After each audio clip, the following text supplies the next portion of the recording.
നമുക്ക് make in India, made in India എന്ന പേരിൽ ഒരുപാട് പ്രൊഡക്ട്സ് കിട്ടും. പക്ഷേ മിക്കതിനും നമ്മൾ ഉദ്ദേശിക്കുന്ന ഒരു ക്വാളിറ്റി ഉണ്ടാവില്ല. ക്വാളിറ്റി ഉള്ളതിന് വിലയും കൂടുതലായിരിക്കും. എല്ലാ പ്രൊഡക്ട്സിനെയും നമ്മൾ അങ്ങനെ പറയരുത്. കാരണം ഞാനൊരു 2 weeks ആയിട്ട് ഒരു മെയ്ഡ് ഇൻ ഇന്ത്യൻ പ്രൊഡക്റ്റാണ് യൂസ് ചെയ്യുന്നത്. പക്ഷെ അത് കൊടുത്ത പൈസയ്ക്ക് വെറുതെയാണ്. അതുപോലെ തന്നെ അതിൻ്റെ ക്വാളിറ്റി എന്ന് പറയുന്ന രക്ഷയില്ല. പ്രൊഡക്റ്റ് ഏതാണെന്ന് വെച്ച് കഴിഞ്ഞാൽ നിവിയുടെ ഫോർട്ട് H160 എന്ന് പറഞ്ഞ പ്രൊഡക്റ്റാണ്. ഇത് ആൾ ചെറിയൊരു വില്ലനാണ്. ഇതിൻ്റെ സൈസ് നിങ്ങൾ ആരും ഇവനെ വില കുറച്ച് കാണണ്ട. അതെ, വലിപ്പക്കുറവാണ്. വലിപ്പക്കുറവാണ്. സാധാരണ സൗണ്ട് ബാറിനേക്കാളും വലിപ്പക്കുറവാണ്. പക്ഷേ നിങ്ങൾ അത് വെച്ചിട്ട് ഇവനെ അണ്ടർസ്റ്റിമേറ്റ് ചെയ്യേണ്ട. ചിക്കൻ തീപ്പൊരിയാണ്. നമുക്ക് ഇതിൻ്റെ ആദ്യം അൺബോക്സിംഗ് കണ്ടിട്ട് ഞാനിത് ഓർഡർ ചെയ്ത് ഫ്ലിപ്കാർട്ടിന്നായിരുന്നു. അതുകൊണ്ട് തന്നെ ഓപ്പൺ ബോക്സ് ഡെലിവറി ആയിരുന്നു. നമുക്ക് അൺബോക്സ് ചെയ്യാനൊന്നും പറ്റിയില്ല. നമ്മൾ ബോക്സ് ഓപ്പൺ ചെയ്ത് കഴിയുമ്പോൾ സൗണ്ട് ബാർ നല്ല വൃത്തിയിൽ പാക്ക് ചെയ്തിരിക്കുന്നത് കാണാം. അതിൻ്റെ താഴത്തായിട്ടാണ് സബ് വൂഫർ കൊടുത്തിരിക്കുന്നത്.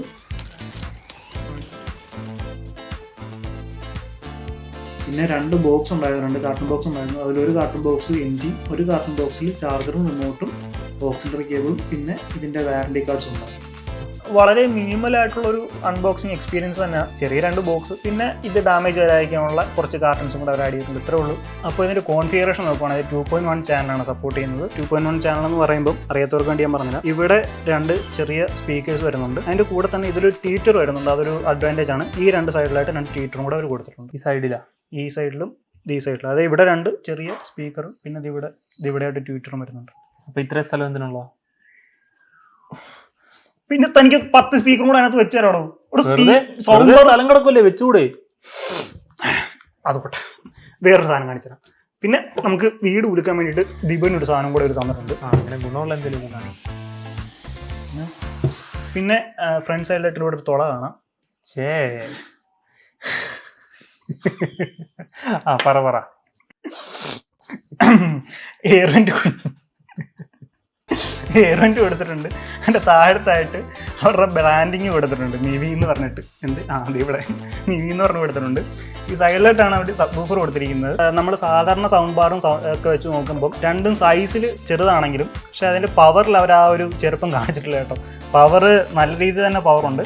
ചില യൂട്യൂബിലൊക്കെ ഞാൻ കണ്ടു ഇതിൻ്റെ 160 വാട്ട്സ് പവർ കിട്ടുന്നില്ല എന്ന്. എനിക്ക് ആക്ച്വലി അറിയില്ല. പക്ഷേ എനിക്ക് എൻ്റെ റൂമിലാണ് ഞാൻ ഇത് വെക്കുന്നത്. അപ്പോൾ ആ റൂമിൽ വെച്ച് യൂസ് ചെയ്തിട്ട് നല്ല പവറുണ്ട്. അല്ല, നമുക്ക് അളന്ന് നോക്കാൻ പറ്റത്തില്ല. വാട്ട്സ് പിന്നെ അളന്ന് നോക്കാൻ പറ്റില്ല. പക്ഷേ എൻ്റെ എക്സ്പീരിയൻസിൽ എനിക്ക് 160 വാട്ട്സ് തന്നെ കിട്ടുന്നുണ്ട്. ഓരോരുത്തരുടെയും കാഴ്ചപ്പാട്.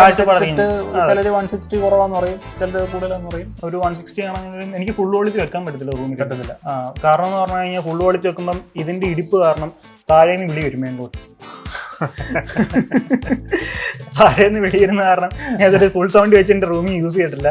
പിന്നെ മാത്രമല്ല, റൂമിൽ ഫുൾ സൗണ്ട് വെച്ച് കഴിഞ്ഞാൽ ഈ ജനലിൻ്റെ പാളിയിലൊക്കെ ഇങ്ങനെ ഈ കൊളുത്തൊക്കെ കിടന്ന് കിലിങ് സൗണ്ട് ഒക്കെ ആയിരുന്നു. അപ്പോൾ അത്രയും ഇടിപ്പുണ്ട്, നല്ല ഇടിപ്പുള്ള സബ് വൂഫർ കൊടുത്തേക്കുന്നത്. പിന്നെ അത്യാവശ്യം നല്ല സൗണ്ട് ക്ലാരിറ്റി. ഈ ട്വീറ്റർ ഒരു രക്ഷയില്ല, എൻ്റെ ട്വീറ്ററിൻ്റെ വർക്ക് എന്ന് പറയുന്നത്. അപ്പോൾ ഞാൻ എൻ്റെ വർക്ക് നിങ്ങൾക്ക് കാണിച്ചു തരാം എങ്ങനെ ഇത് എൻ്റെ ട്വീറ്ററിൻ്റെ വർക്കും കാര്യങ്ങളൊക്കെ. ഇനി മൈക്കിൽ എത്രത്തോളം കിട്ടുമെന്ന് എനിക്കറിയില്ല. നമുക്ക് എന്തായാലും ഇതിൻ്റെ ആക്ച്വലി ഇതിൻ്റെ ഒരു ജസ്റ്റ് വർക്കിംഗ് കണ്ടു വന്നിട്ട് ബാക്കി കാര്യങ്ങൾ നോക്കാം.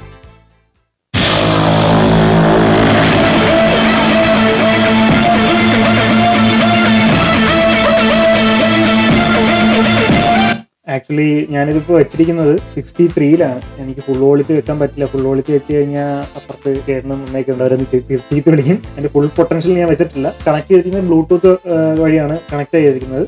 ഓക്സ് അല്ല, ബ്ലൂടൂത്ത് ത്രൂ ആണ്. ജസ്റ്റ് നമുക്ക് ബാക്കിയൊന്ന് കേട്ടു.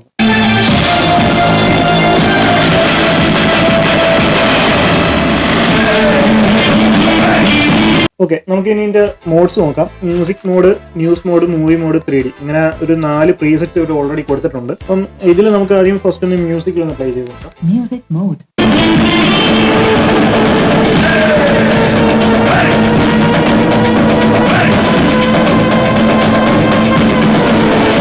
നമുക്കിനി മൂവി മോഡിൽ പ്ലേ ചെയ്ത് നോക്കാം.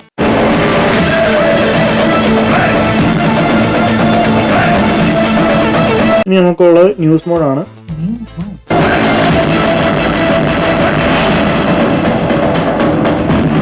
പിന്നെ 3D മോഡാണ്.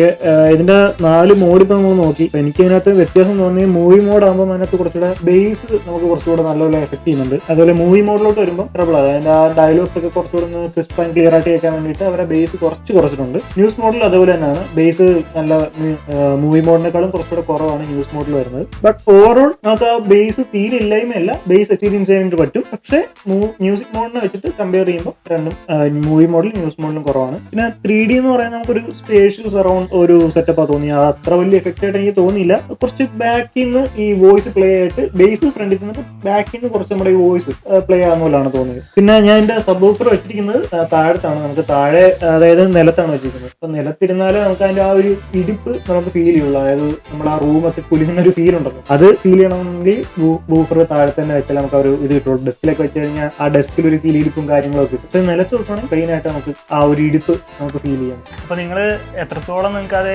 ആ എഫക്റ്റ് ആയെന്നറിയില്ല. നിനക്ക് കേട്ടിട്ട് എന്താ തോന്നുന്നു? കൊള്ളാം, അടിപൊളി സാധനം. എനിക്ക് ഇഷ്ടപ്പെട്ടു. അത് റൂം ഇങ്ങനെയുണ്ട്, കുലുക്കുന്നുണ്ട് റൂമിൽ നല്ല ഫിറ്റ്. പക്ഷേ ഫുൾ ക്വാളിറ്റി ഇട്ടിട്ട് പക്ഷെ എന്നിട്ട് അത്രയും ഇടുക്കനിടി വർക്ക് ഒരു രക്ഷയില്ല. എനിക്ക് പേഴ്സണലി ഒത്തിരി ഇഷ്ടപ്പെട്ടു അതിന്റെ വർക്ക്. സബ് വൂഫറിന്റെ സ്പീക്കറിന്റെ സൈസ് ആ സാധനം എവിടെയും മെൻഷൻ ചെയ്തിട്ടില്ല. ഞാൻ ChatGPT നോക്കി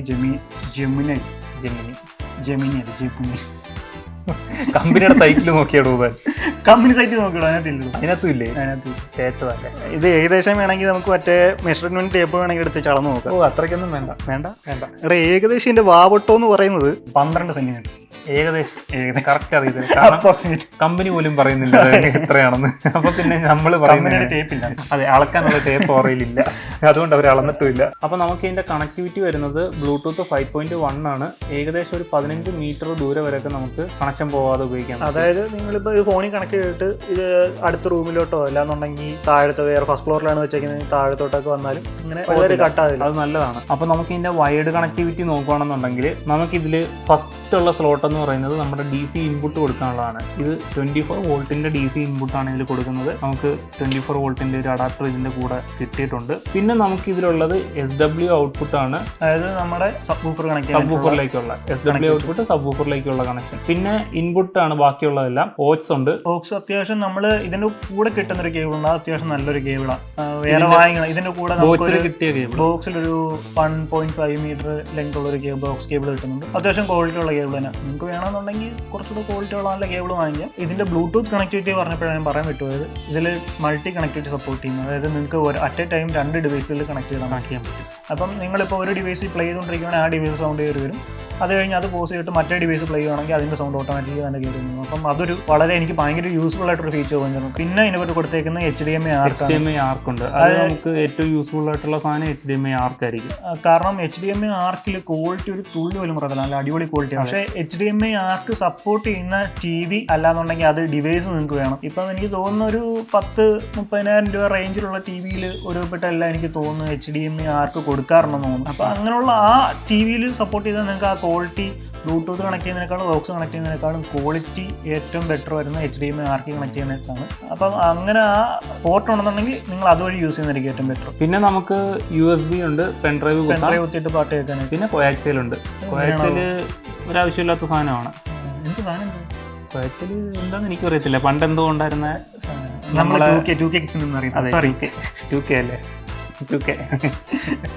താനൊക്കെ മൂത്ത് കറി വെച്ചാലും വേഗത്തിലുള്ള 3 ദിവസത്തിലടിക്കുമ്പോൾ തന്നെ താടിയൊക്കെ നിരക്കി പ്രായമല്ലേടൂ, നിറയ്ക്കും. അപ്പൊ അത്രയൊക്കെയാണ് നമുക്ക് ഇതില് കണക്ടിവിറ്റിയിലുള്ളത്. എനിക്ക് ഇതിന്റെ കളർ നന്നായിട്ട് ഇഷ്ടപ്പെടുന്നത്. ഇതിന്റെ കളറിന്റെ ഫിനിഷിന്റെ പേരെന്ന് അറിയോ? Piano black. Yes, piano black. നിങ്ങൾക്ക് കാണുന്ന പോലെ തന്നെ ഗ്ലോസി ഫിനിഷിലാണ് ഒരു കൊടുത്തിരിക്കുന്നത്. നിങ്ങൾക്ക് കാണാൻ പോലെ. പക്ഷേ ഇതിന്റെ ഒരു ഡ്രോബാക്ക് എന്ന് പറയുന്നത് ചെറിയ സ്ക്രാച്ചസ്, പൊടി ഇരുന്നിട്ട് നമ്മൾ തൂത്ത് കളഞ്ഞാൽ പോലും കുറെ നാൾ കഴിയുമ്പോൾ സ്ക്രാച്ചസ് പയ്യെ ഫെയ്ഡ് ആകാൻ തുടങ്ങും. പിന്നെ മാത്രമല്ല തമ്പ് ഇംപ്രഷൻ വരും. സാധാരണ ഇവര് ടോട്ടലി മെറ്റാലിക് ഫിനിഷോ അല്ലാന്നുണ്ടെങ്കിൽ ഒരു മാറ്റ് ഫിനിഷോ ആണ് കൊടുക്കാറുള്ളത്. പക്ഷെ ഇവിടെ ഇവര് നല്ലൊരു ഗ്ലോസി ആയിട്ടുള്ള ഫിനിഷ് കൊടുത്തിട്ടുണ്ട്. എന്നിട്ട് ഒരു ഫീലിംഗ്, ഒരു പ്ലാസ്റ്റിക് വെച്ചിട്ട് ഒരു കവറിങ് കൊടുത്തിട്ട് കോട്ടിങ് കൊടുത്തിട്ടുണ്ട്. സ്ക്രാച്ച് ആവാതിരിക്കാൻ വേണ്ടിയിട്ട് കൊടുക്കുന്നതാണ്. ഈ സാധനം മേടിക്കുമ്പോഴേ പൊളിച്ച് കളഞ്ഞു. അല്ല, ഇതിന്റെ ഇടയ്ക്ക് പൊടി ഇരുന്നിട്ട് കുറച്ച് കഴിയുമ്പോൾ അവിടുത്തെ ഡിസ്കളറേറ്റ് ആവും, അല്ലാന്നുണ്ടെങ്കിൽ ഇവിടെ സ്ക്രാച്ചസ് വീഴാൻ വളരെ ചാൻസ് ഉണ്ട്. ഇതിന്റെ ഫ്രണ്ട് സൈഡിൽ ഒരു മെറ്റാലിക് മെഷാണ് കൊടുത്തിരിക്കുന്നത്. അതിന്റെ ഫ്രണ്ട് സൈഡിൽ തന്നെ മിവിന്ന് ഒരു ബ്രാൻഡിങ് കൊടുത്തിട്ടുണ്ട്. പിന്നെ നമുക്ക് ഇതിന്റെ താഴ്വശത്തായിട്ട് എവിടെയെങ്കിലും വെക്കുമ്പോൾ തെന്നി പോയിരിക്കാൻ വേണ്ടിയിട്ട് 2 റബ്ബർ ബുഷ് 2 സൈഡിലായിട്ട് കൊടുത്തിട്ടുണ്ട്. പിന്നെ ബാക്ക് സൈഡിൽ നമുക്ക് വാൾ മൗണ്ട് ചെയ്യാൻ വേണ്ടിയിട്ട് 2 ക്ലാമ്പും കൊടുത്തിട്ടുണ്ട്. ഇത് പ്ലാസ്റ്റിക് ആണ്. പ്ലാസ്റ്റിക്കിന്റെ ക്ലാമ്പാണ്. ക്ലാമ്പ് പക്ഷേ അവർ അതിൻ്റെ മൗണ്ടും ഫിഷറും കാര്യങ്ങളും സ്ക്രൂവും തന്നിട്ടില്ല, നമ്മൾ സെപ്പറേറ്റ് വാങ്ങിക്കണം. മേടിക്കുന്ന എല്ലാ കടയിലും കിട്ടുന്ന സാധനമല്ലേ? വേറെ ബ്രാൻഡൊക്കെ തരാറുണ്ടോ? ഞങ്ങൾ ഇന്ത്യൻ ബ്രാൻഡ്സ് അങ്ങനെ തരാറില്ല. പിന്നെ ഈ സൈഡിലായിട്ട് നമുക്ക് കുറച്ച് കൺട്രോൾ ബട്ടൺസ് കാണാനായിട്ട് പറ്റും. പവർ ഓൺ ഓഫ് ബട്ടൺ, അതുപോലെ വോളിയം കൺട്രോൾ ചെയ്യാനായിട്ട് അപ്പ് ആൻഡ് ഡൗൺ ബട്ടൺ, പിന്നെ നമുക്ക് ഇതിൻ്റെ ഇൻപുട്ട് ചേഞ്ച് ചെയ്യാനുള്ള ഒരു ഇൻപുട്ട് ബട്ടണും കൂടെ ഒരു കൊടുത്തിട്ടുണ്ട്. റിമോട്ടില്ലേ? റിമോട്ട് നല്ല ഭംഗിയുള്ള റിമോട്ട്. അതെ, ഇച്ചിരി വലിപ്പമുണ്ട് കേട്ടോ. ചെറിയ മറ്റേ നുണുക്ക് റിമോട്ടല്ല, അത്യാവശ്യം വലിപ്പം, കയ്യിൽ പിടിക്കാൻ പറ്റിയ വലിപ്പമുള്ള റിമോട്ടാണ് ഇരിക്കുന്നത്. ഇതിൽ നമുക്ക് പവർ ഓൺ ഓഫ് ബട്ടൺ ഉണ്ട്, മ്യൂട്ട് ബട്ടൺ ഉണ്ട്, പിന്നെ പെയർ ബട്ടൺ കൊടുത്തിട്ടുണ്ട്.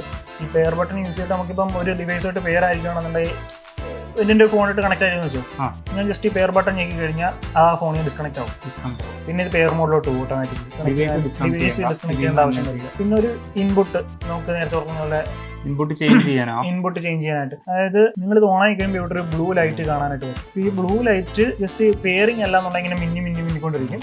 പെയർ ആയി കഴിയുമ്പോൾ ഇത് സ്റ്റേബിൾ ആവും. അപ്പം ഇത് ഫസ്റ്റ് നോർമലി ഫസ്റ്റ് ഓണാകുന്നത് ബ്ലൂടൂത്ത് മോഡിലാണ്. അതിനുശേഷം നമ്മൾ ഓരോ വട്ടം ഇൻപുട്ട് ഞെക്കുന്തോറും ഓക്സ്, HDMI ആർക്ക്, പിന്നെ കൊയാക്സിൽ, അതിനുശേഷം വീണ്ടും ബ്ലൂടൂത്ത്, ഇങ്ങനെ മാറിക്കൊണ്ടിരിക്കും. ഇപ്പോൾ ഓരോ വട്ടം ഞെക്കുമ്പോഴും ഇവിടെ ആ ലൈറ്റ് അതിനനുസരിച്ച് മാറിക്കൊണ്ടിരിക്കും. ഇവിടെ ഒരു ചെറിയ LED ലൈറ്റാണ് കൊടുത്തിരിക്കുന്നത്. ചില സൗണ്ട് ബാറിലൊക്കെ നമുക്ക് ഡിസ്പ്ലേ കാണാനായിട്ട് അത്രയും വലിയ പ്രൈസ് റേഞ്ച് ഒന്നും ഇല്ലല്ലോ. ചെറിയ പറഞ്ഞിട്ട് വില എന്നാൽ തീരെ ലോയും അല്ല, ഒത്തിരി ഹൈയും അല്ല, ഒരു സാധാരണക്കാരനൊക്കെ പറ്റിയ അഫോർഡ് ചെയ്യാൻ പറ്റിയൊരു സാധനം. പിന്നെ നമ്മൾ വീണ്ടും റിമോട്ടിൽ നോക്കുകയാണെങ്കിൽ നമുക്ക് ഇവിടെ വോളിയം അപ്പ് ആൻഡ് ഡൗൺ ബട്ടണും പിന്നെ പാട്ട് മാറ്റാനുള്ള ബട്ടണൊക്കെ ഉണ്ട്, എല്ലാവർക്കും അറിയാവുന്ന ബേസ് കാര്യങ്ങളാണ്. പിന്നെ പ്രീസെറ്റായിട്ട് 4 ഇക്വലൈസർ മോഡിനകത്തുണ്ട് already. Music, movie, news, 3D. അല്ലാന്നുണ്ടെങ്കിൽ നമുക്ക് ട്രബിളും ബേസും കൺട്രോൾ ചെയ്യാനായിട്ട് വേറെ 2 സെപ്പറേറ്റ് സ്വിച്ചസ് ഒരു കൊടുത്തിട്ടുണ്ട്. പിന്നെ നമുക്ക് ഇതിന്റെ വാറണ്ടി എങ്ങനെ? അതിനാ വാറണ്ടി ഇപ്പം നിങ്ങൾ ഫ്ലിപ്കാർട്ടോ അല്ലാന്നുണ്ടെങ്കിൽ ആമസോണിൽ നിന്നാണ് പർച്ചേസ് ചെയ്യുന്നുണ്ടെങ്കിൽ നമുക്ക് ഓൾറെഡി ഇതിനോട് ഒരു വാറണ്ടി കാർഡ് നമ്മൾ ബോക്സ് അൺബോക്സ് ചെയ്ത് കാണിച്ചു. ഈ സാധനം സ്കാൻ ചെയ്തിട്ട് ഇതിനകത്തൊരു ഫോം ആയിരിക്കും വരുന്നത്. ആ ഫോമിൽ നിങ്ങൾക്ക് ഈ ആമസോണിൽ നിന്നോ അല്ലെങ്കിൽ ഫ്ലിപ്കാർട്ടിൽ നിന്നോ പർച്ചേസ് ചെയ്ത ഇൻവോയ്സ് കോപ്പി ഡൗൺലോഡ് ചെയ്തെടുക്കാൻ പറ്റും. ഡൗൺലോഡ് ചെയ്തെടുത്തിട്ട് അത് അപ്ലോഡ് ചെയ്ത് കൊടുത്ത് നിങ്ങൾക്ക് വാറണ്ടി രജിസ്റ്റർ ചെയ്യാനായിട്ട് പറ്റും. അതിനുശേഷം നിങ്ങൾക്ക് സപ്പോർട്ടിന് വേണ്ടിയിട്ട് ഇവരുടെ ഒരു നമ്പറുണ്ട്. ആ നമ്പറിൽ ഒന്നെങ്കിൽ വാട്സപ്പ് ചെയ്യുക, അല്ലാന്നുണ്ടെങ്കിൽ നിങ്ങൾക്ക് ഈ QR കോഡ് സ്കാൻ ചെയ്ത് കഴിഞ്ഞാൽ നേരെ ഇവരുടെ കസ്റ്റമർ സപ്പോർട്ടിൻ്റെ സൈറ്റിലോട്ടായിരിക്കും പോകുന്നത്. അങ്ങനെ നിങ്ങൾക്ക് വാറണ്ടി സപ്പോർട്ട് ക്ലെയിം ചെയ്യാനായിട്ട് പറ്റും. നമുക്ക് ഇതിന്റെ വാറണ്ടി എക്സ്റ്റെൻഡ് ചെയ്യാൻ പറ്റുമോ? നമുക്ക് ഇതിന്റെ കമ്പനി 1 ഇയർ വാറണ്ടി പ്രൊവൈഡ് ചെയ്യുന്നുള്ളൂ. പക്ഷേ ഫ്ലിപ്കാർട്ടിൽ നിന്ന് വാങ്ങിക്കുകയാണെങ്കിൽ അവരുടെ ഒരു 1 അസിസ്റ്റ് എന്ന് പറഞ്ഞ പരിപാടിയുണ്ട്. ഇത് 200 രൂപ കൊടുത്തു കഴിഞ്ഞാൽ നമുക്ക് ആ 1 അസിസ്റ്റ് വഴി 1 ഇയർ എക്സ്റ്റൻഡ് വാറണ്ടി കൂടെ കിട്ടും. പക്ഷേ അത് കമ്പനിയുടെ അല്ല, ഫ്ലിപ്കാർട്ടിന്റെ ആണ്. എന്നാലും നല്ലതാണ്. 200 രൂപ കൂടെ കൊടുത്താൽ 2 വർഷം സേഫ് ആണ്. അതെ, സേഫ് ആണ്. അപ്പോൾ ഇതിന്റെ വിലയും കൂടെ പറഞ്ഞാൽ നമുക്ക് ഈ വീഡിയോ നിർത്തായിരുന്നു. അപ്പോൾ ഇതിന്റെ വില എന്ന് പറയുന്നത് ഏകദേശം 3300 രൂപയാണ് ഞാൻ വാങ്ങിച്ച സമയത്ത്. ഇപ്പം 4000 രൂപയാണ് റീസെന്റ് ചെക്ക് ചെയ്തത്. ഫ്ലിപ്കാർട്ടിൽ ഇങ്ങനെ വില വേരി ചെയ്തോണ്ടിരിക്കും, ഓഫർ വേരി ചെയ്യും. പിന്നെ ക്രെഡിറ്റ് കാർഡ് ഓഫർ ഉണ്ടാവും, അത് നിങ്ങൾ ചെക്ക് ചെയ്താൽ മതി. ടൈമിൽ ഞാൻ പറഞ്ഞ ടൈമിൽ ഈ ഓഫേഴ്സ് വരുന്ന സമയത്ത് വാങ്ങിക്കുന്നതായിരിക്കും ഏറ്റവും ബെറ്റർ. ഒരു 3500 രൂപ റേഞ്ചിലൊക്കെ ആണെന്നുണ്ടെങ്കിൽ മാത്രം വാങ്ങിച്ചാൽ മതി. മേലോട്ട് അങ്ങനെ വാങ്ങിക്കാൻ പോകണ്ട. വേറെ പ്രൊഡക്ട്സ് നമ്മൾ കൊണ്ടുവരുന്നുണ്ട്. ഒരു 3300 3500 താഴത്ത് സാധനം വരും. അപ്പം നിങ്ങൾ വാങ്ങിക്കുക. ഇപ്പം ഗ്രേറ്റ് ഇന്ത്യൻ ഫെസ്റ്റിവൽ വരുന്നുണ്ട്, ഇപ്പോൾ ഫ്രീഡം സെയിൽ നടക്കുന്നുണ്ട്. അപ്പോൾ നിങ്ങളത് നോക്കിയിട്ട് ചെക്ക് ചെയ്തിട്ട് വാങ്ങിക്കുക. ഇതിൻ്റെ ലിങ്ക് എന്തായാലും നമ്മൾ ഡിസ്ക്രിപ്ഷനിൽ കൊടുക്കുന്നുണ്ട്. അപ്പോൾ അത് ചെക്കൗട്ട് ചെയ്യുക. ഫ്ലിപ്കാർട്ടിൻ്റെയും ആമസോണിൻ്റെയും ലിങ്ക് നമ്മൾ ഡിസ്ക്രിപ്ഷനിൽ ആഡ് ചെയ്യുന്നുണ്ട്. അത് ജസ്റ്റ് ഒന്ന് ചെക്കൗട്ട് ചെയ്യുക. അപ്പോൾ ഇത്രയൊക്കെ ഉള്ളൂ. ഇത്ര ഉള്ളൂ സാധനത്തിൻ്റെ പരിപാടി. നമുക്ക് അപ്പം അടുത്തൊരു വീഡിയോ ആയിട്ട് വീണ്ടും വരാം. അപ്പോൾ ഇതിന് സമാധി എടുക്കും. സമാധി സബ്സ്ക്രൈബ് ചെയ്യാനും വീഡിയോ സബ്സ്ക്രൈബ് ചെയ്ത് ലൈക്ക് ചെയ്ത് കണ്ടവർക്കൊക്കെ ഷെയർ ചെയ്ത് കൊടുക്കുക. അച്ചാരം പോകാം, കമന്റും കൂടെ നിങ്ങളുടെ അഭിപ്രായങ്ങൾ. നിന്റെ മറ്റേ സ്ഥിരം ഡയലോഗ് പറഞ്ഞില്ലേ, വീഡിയോ ഇഷ്ടപ്പെട്ടില്ലെങ്കിൽ ഡിസ്ലൈക്ക്. അത് പറഞ്ഞ പിന്നെ ചവിട്ടി ഞാൻ പറഞ്ഞ് ഡിസ്ലൈക്ക് ചെയ്യുക. അത് ഡിസ്ലൈക്ക് ചെയ്യുന്ന ഒരു ചെയ്യും, അവരുടെ അവകാശമല്ലേ. നമ്മൾ പറഞ്ഞാലും ചെയ്യും, പറഞ്ഞില്ലെങ്കിലും ചെയ്യും. അപ്പോൾ ഇത്രേ ഉള്ളൂ. ബൈ.